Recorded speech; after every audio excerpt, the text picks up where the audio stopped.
de este departamento.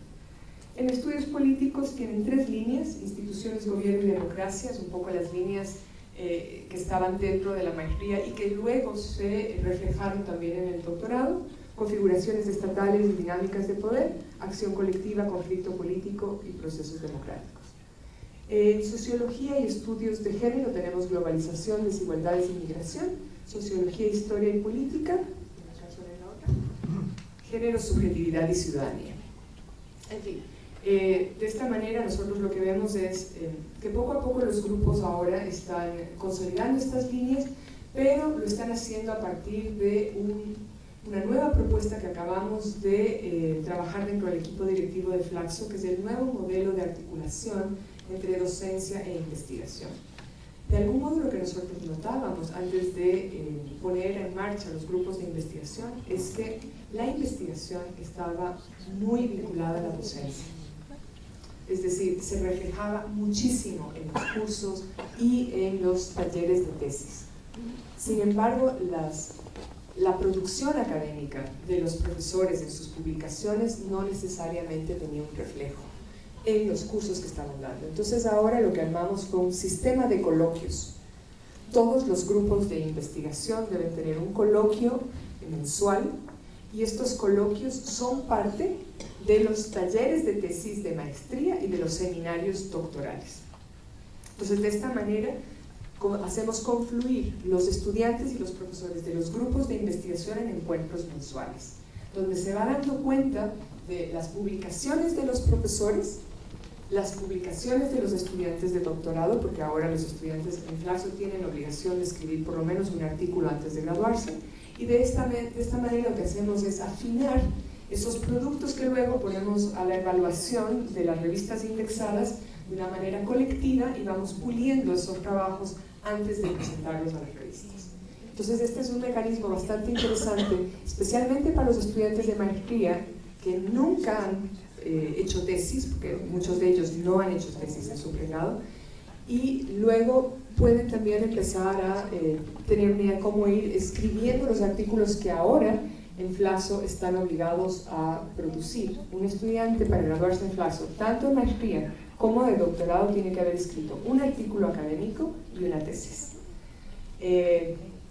No les pedimos en todos los casos la publicación, pero sí la presentación a publicación, porque sabemos muy bien que los tiempos que las revistas podrían tomarse o los procesos de negación que tendrían esos artículos volverían inviable la graduación. Pero el obligarles a presentar un artículo, a escribirlo, a ejercitarse en estos formatos nos resulta imprescindible. Bueno, nosotros tenemos la acreditación internacional del sistema. Todos nuestros proyectos académicos tienen que ser evaluados dentro del sistema. Es un proceso largo, toma por lo menos 2 años que un proyecto académico sea aprobado dentro del sistema. Tiene todo un sistema de evaluaciones, de retroalimentaciones por profesores internacionales. Y luego tenemos, claro, el sistema de educación superior en el Ecuador. Desde el 2000, Flaxo adquiere una peculiaridad. Sin dejar de ser sistema internacional, sin dejar de ser organismo internacional, nos convertimos también en universidad pública. Y desde el 2000, este doble estatuto, este doble sombrero, nos permite tener fondos del Estado. Antes del 2000, Flaxo funcionaba gracias a la autogestión de la sede, los proyectos de consultoría, los convenios que lográbamos con otras instituciones. Por ejemplo, el programa de comunicación en Flaxo surgió gracias a un convenio con el IDRC, que estaba en ese momento interesado en trabajar comunicación y TIC. Y ese convenio, ese fondo semilla con el que empezó el programa, fue lo que le permitió a ese programa existir. Entonces, realmente esto tiene un vuelco muy importante en estos años, porque las políticas de este último gobierno en educación superior son muy agresivas en términos de que nos empiezan a dar, triplican y cuadruplican el presupuesto de las universidades públicas. Por ejemplo, nosotros en el 2000 recibíamos 4 millones del Estado, ahora recibimos entre 14 y 16 millones anuales. Entonces, esto ha permitido, estos ingresos ha permitido por una parte la titularización de los profesores, y nos ha permitido lo que vamos a ver después, el sistema de becas que ya estaba vigente, pero un porcentaje menor, y que ahora también es un sistema de becas que de alguna manera ha ayudado la internacionalización de Flaxo, como vamos a ver en los números. La antigüedad de las maestrías: nosotros tenemos maestrías desde 1982, se inician varias maestrías, muy poquitas, 3 o 4, y desde el 2015 las maestrías en investigación, empiezan las maestrías en investigación. ¿Qué quiere decir esto?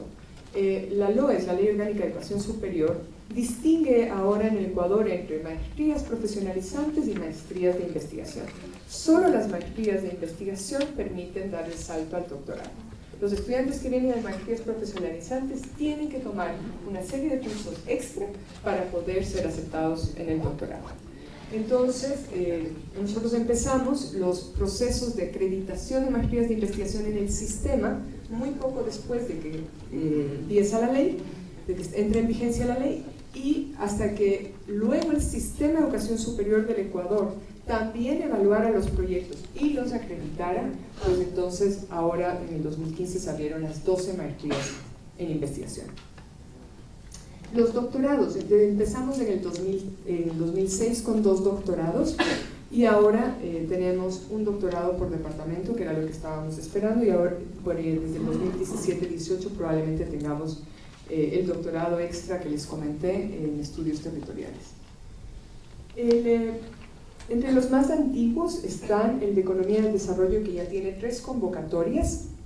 A diferencia de las maestrías, que abren su inscripción todos los años, los programas doctorales lo hacen una vez que culmina el anterior, porque las becas que nosotros damos a los doctorandos son por 3 años. Entonces termina la convocatoria 15-18 y solo en el 18 puede empezar la siguiente, y así sucesivamente. Entonces, el de Ciencias Sociales con especialización en Estudios Políticos ya tiene 3 convocatorias también. El de Ciencias Sociales con especialización en Estudios Andinos tiene 2. Y los nuevos, que empezaron en el 2015, son los de Relaciones Internacionales, Políticas Públicas, y el de Historia de los Andes, que no empezó en el 2015, empezó un poquito antes, y que ya empezará la segunda. Bueno, pasemos. Bueno, la consolidación de la oferta, como les decía, pasamos de 12 programas a 6 departamentos, 2 maestrías y un doctorado por departamento. Hemos dejado todos los programas que teníamos antes en el Ecuador. Los diplomados eran de 4º nivel, ya no lo son, y teníamos especializaciones. Hemos abandonado las especializaciones para concentrarnos en las maestrías y los doctorados. Tenemos también procesos de formación continua que ahora se convierten en una fuente de ingresos de autogestión muy importante. Tenemos en las maestrías una matrícula de 15 estudiantes mínimo. Una maestría no se abre si no hay 15 estudiantes, y 20 máximo.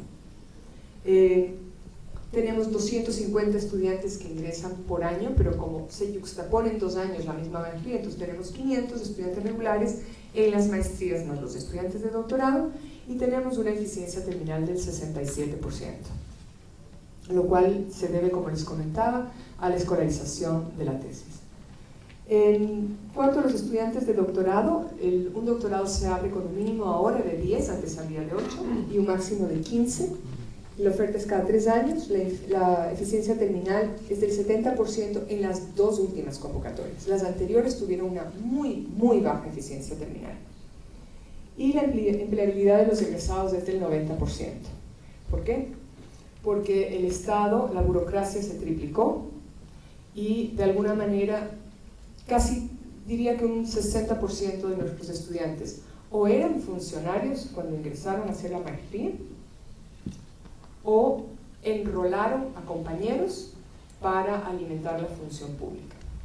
Entonces, nosotros estamos alimentando la tecnocracia de una manera muy importante, lo cual nos pone a pensar el rol de Flaxo en estos años, y también nos pone a pensar qué va a pasar ahora que entramos en crisis, se contrae el Estado, empiezan los despidos de la función pública, y qué va a pasar con nuestros estudiantes. Esto estamos haciendo un proceso de seguimiento de graduados muy fuerte, lo empezamos hace 2 años y estamos haciendo con encuestas de los graduados, el momento en el que se gradúan, al año, a los 3 años y a los 5 años, para ver qué pasó con la empleabilidad. Sí. Tenemos ahora ¿por qué 150 convenios? Un montón de convenios. Pero tenemos una unidad de relaciones internacionales. La preside un ex canciller y es un embajador de Flaxo, del Ecuador, y de alguna manera esta red de relaciones que tenía a nivel internacional se ha plasmado también en los convenios. Pero también esto tiene que ver con las redes de los profesores y su capacidad de trabajar con otras universidades. Entonces nosotros también hemos traído un número muy importante de convenios con las universidades con las que estamos trabajando. Y también nuestros profesores internacionales que han entrado a Flaxo traen sus redes detrás. En términos de países de América Latina y el Caribe, con Chile tenemos 3 convenios, 2 de los cuales son con la Universidad de Chile, uno específico en relaciones internacionales y otro en ciencia política. Tenemos 7 convenios con universidades y centros de investigación de Colombia, 4 con México, 5 con Brasil, 2 Perú, 4 Argentina, República Dominicana, 1. Como se dan cuenta, la gran mayoría de nuestros convenios están en Europa y en Estados Unidos. Estos convenios tienen una particularidad. Nosotros aplicamos el principio de reciprocidad. Nosotros no cobramos a los estudiantes extranjeros por los cursos que hacen dentro del Flaxo y las otras universidades tampoco los cobran. No tenemos programas de doble titulación.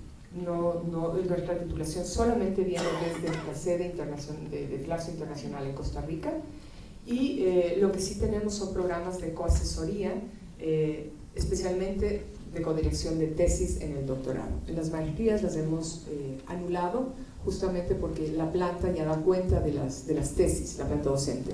Pero en términos de los doctorados, lo importante es que tengan un director o directora nacional o internacional, y el codirector o codirectora sea o nacional o internacional, dependiendo cuál es el primero.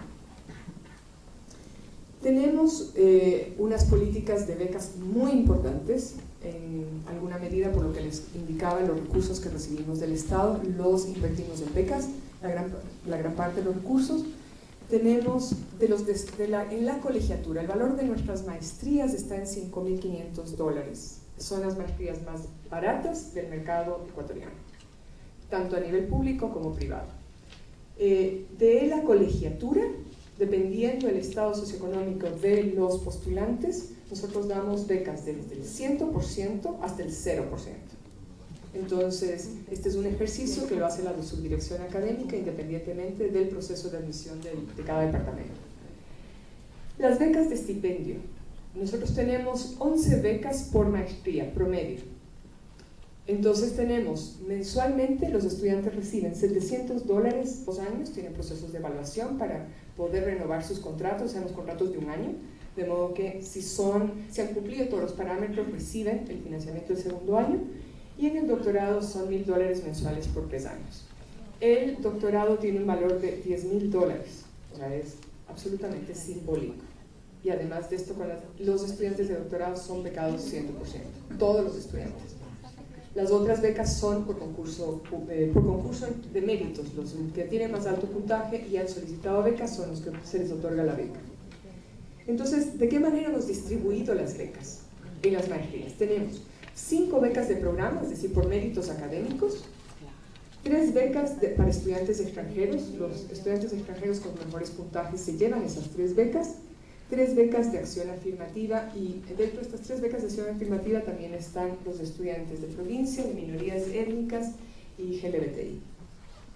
Luego tenemos becas de investigación de campo. Para las maestrías se hace una convocatoria anual para 25 becas, como que los estudiantes, no importa que tengan beca de estipendio y descuento en la colegiatura, si tienen muy buen proyecto de tesis, pueden también tener $2.500 para realizar la investigación de campo. Los estudiantes de doctorado tienen montos para ayuda de campo también fijos, y finalmente tenemos becas de estancia e investigación doctoral de hasta 6 meses. Financiamos que nuestros estudiantes se vayan 6 meses fuera, una vez completados los cursos, una vez defendido el proyecto de tesis y una vez que han rendido los exámenes doctorales. en ese momento entonces pueden ir a hacer 6 meses, por ejemplo, con sus directores o codirectores en las universidades donde ellos están. La idea es que además puedan tomar cursos de métodos. Nosotros, de los 8 cursos fijos que tiene el doctorado, 3 son de métodos. Y el resto son de especialización y optativas. Pero estamos haciendo un énfasis cada vez más alto en metodología. Y promovemos que los estudiantes que salen a hacer sus estancias doctorales fuera también se especializan en métodos que tienen que ver más con su tema de investigación. Bueno, tenemos un 42% de estudiantes extranjeros en la sede. De estos estudiantes extranjeros, a lo largo de estos 5 años últimos hemos tenido de 30 nacionalidades: Japón, Australia, evidentemente el grupo más importante es del latinoamericano, especialmente desde Colombia. Colombia es el grupo más fuerte, diríamos que es por lo menos el 50% de nuestros estudiantes extranjeros, y luego se reparten en distintas nacionalidades. Ahora le sigue México. No tuvimos estudiantes de México sino hasta hace unos 4 o 5 años. Lo mismo nos pasaba con estudiantes de Argentina. Venían muchísimo más de Bolivia, han dejado de venir. Y decía que de alguna manera tiene que ver con las becas que se están dando ahora en Chile.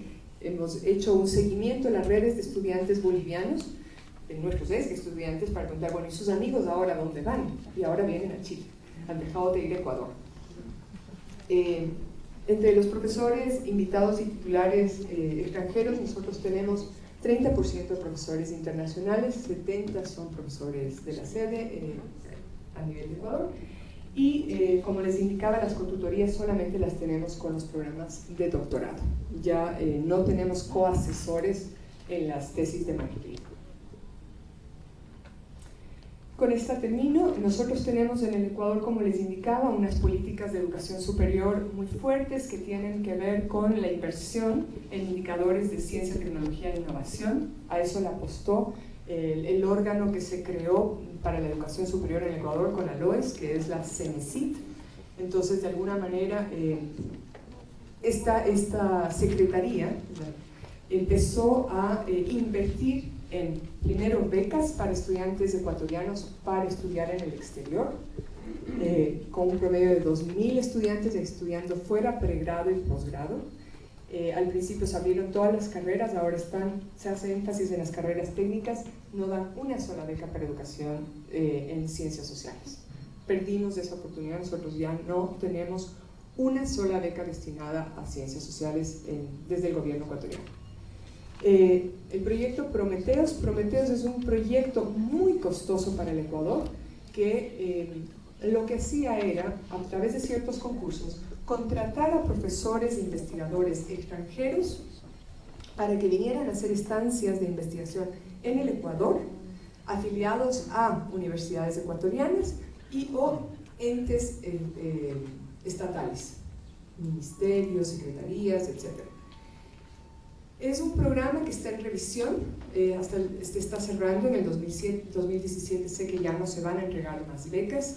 Es un programa que tuvo que ser muy bien evaluado, porque lo que encontramos fue que venían muchos profesores con trayectorias de investigación muy importantes a universidades, especialmente de provincia, que no tenían trayectorias de investigación, que no tenían prácticas de investigación, y era muy difícil acoger a esos profesores.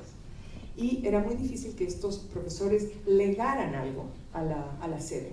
Por ejemplo, recuerdo cuando vino Stuart Bloom, uno de los antropólogos médicos más importantes, estaba como muy angustiado y me decía, no puedo creer, un hombre cuando llegó al Ecuador tenía sus 70 años, y me decía, no puedo creer que estoy recibiendo fondos de un estado en vías de desarrollo y no puedo retribuirle en nada, porque me han puesto en la Facultad de Medicina de la Universidad de Cuenca, de la estatal, y no hay un solo investigador allí, no entienden qué es la antropología médica, no tengo un par con quien trabajar, y no sé qué es lo que le puedo legar. Entonces estaba repensándose si venía o no su segundo periodo de 3 meses, porque se sentía muy incómodo con esto.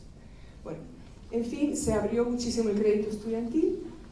Como les comentaba, hay un incremento altísimo a las universidades públicas. Esto va a tener restricciones en el 2016, se empieza a cerrar ese aumento. Es más, se está disminuyendo el aporte desde el Estado por la recesión en la que empieza a entrar el Ecuador. El 16 va a ser un año muy difícil en términos fiscales y probablemente tengamos muchas dificultades en conseguir fondos del Estado.